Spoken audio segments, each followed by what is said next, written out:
Isip-isipin mo naman, 28 blanco ang nakita ko Ayun. na ikinalat sa siguro mga 12 pahina. Sino yung pinakamagaling na tao na naglagay ng... Paano niya nailagay yun? Hanggang ngayon, Sen, wala pang lumulutang kung sino sumagot doon, ha? Walang gustong magsabi. Opo. Sabing ganun ng ibang haka-haka. Baka naman kayo dyan sa House of Representatives ang gumawa niyan. Dahil dyan naman ipiprint eh. Kayo magpapaprint niyan eh. Opo. Hindi kanya, baka sa DBM. Hindi, baka sa Malacanang.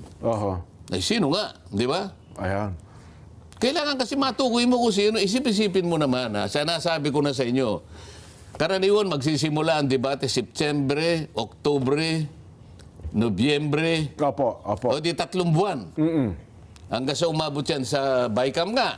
Opo. Kumisan nga, halos matapos na yung Disyembre. Nag-aalala na nga Di ba? marami. Kasi kapag hindi mo natapos ng Disyembre, marire-enact yun. Okay. Palagay mo na lang 3 buwan. 3 buwan at kalahati kayong nagdidebate.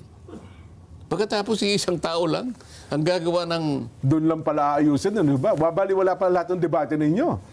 Boy, bakit tayo nagdebate? Nagpagod pa tayo na kung minsan nga inuumaga pa tayo ng kakadebate riyan. Pagkatapos isang tao lang mangingiti-ngiti. Ha? Ngingisi-ngisi Sakit doon. na ng pusikit na karimlan, may daladalang ballpen. Pinagsasagutan yung mga blanco. Yung ballpen na yun ang pinakamakapangyarihan sa lahat ng ballpen.